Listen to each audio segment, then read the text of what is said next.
নমস্কার বন্ধুরা, কেমন আছেন সবাই? আমার রান্নাঘরে আপনাদের স্বাগত।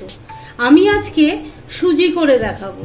সুজিতে কড়াইতে একটুখানি ঘি দিয়ে নেব। ঘিতে আমি দিয়ে দেব 3-4টে এলাচ,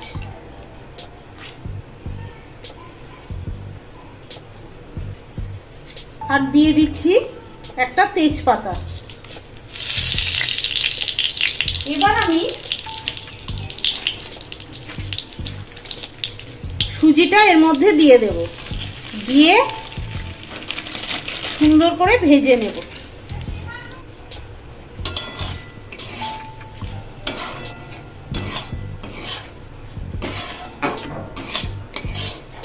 এই সুজিটা ভাজার সময় অবশ্যই গ্যাসটা ছোট করে নেবেন,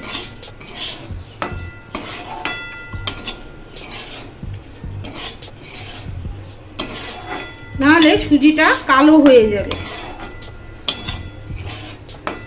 ঘি দিয়ে সুজিটা ভেজে নিলে সুজিটা খেতে খুব ভালো লাগে। একটু লালচে কালার আসলে তবে এর মধ্যে আমি অন্যান্য জিনিসগুলো দেব।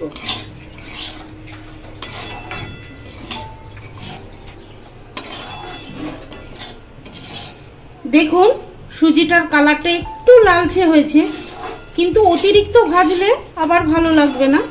সামান্য একটু লালচে কালার হয়েছে। এবার এর মধ্যে আমি আস্তে আস্তে বাদবাকি জিনিসগুলো দিয়ে দেব। প্রথমে দিয়ে দেব দুধ। এর মধ্যে আমি দুধ দিয়ে দিচ্ছি।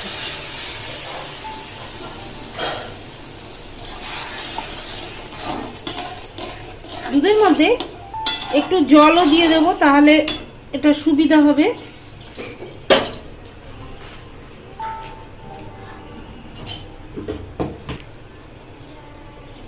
দুধের মধ্যে একটু জল দিলে তাহলে সুজিটা সেদ্ধ হতে ভালো হবে।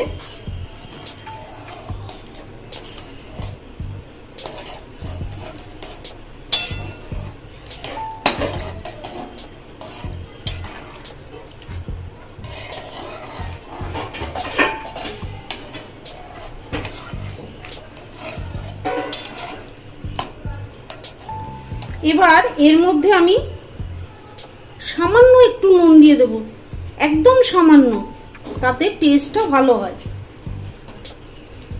আর দিয়ে দিচ্ছি কটা কিশমিশ আর পরিমাণ মতো চিনি। এবার দিয়ে এটাকে আমি নাড়তে থাকবো।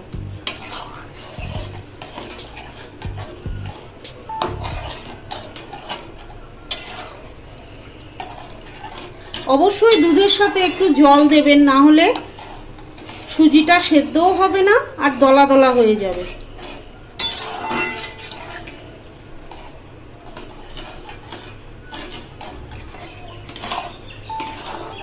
দেখুন সুজিটা হয়ে এসছে। এর মধ্যে নামানোর আগে আমি সামান্য একটু ঘি দিয়ে দেব, খুব সামান্য দিয়ে এটাকে এবার আমি নামিয়ে ফেলবো। সুজিতে অবশ্যই দুধের সাথে একটু জল দেবেন, না হলে সুজিটা দলা হয়ে যাবে এবং নিচে লেগে যাবে। সুজিটা রেডি হয়ে গেছে। এই অবস্থাতেই আমি নামাবো, না হলে আস্তে আস্তে সুজি ঠান্ডা হলে দলা পাকিয়ে যাবে। ওই জন্য আমি এই অবস্থাতেই নামিয়ে দেব।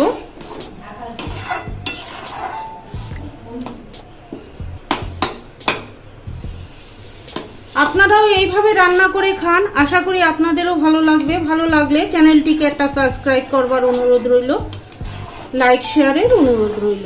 ভালো থাকবেন, সুস্থ থাকবেন। আবার দেখা হচ্ছে অন্য কোনো ব্লগে, অন্য কোনো রেসিপি নিয়ে। ধন্যবাদ।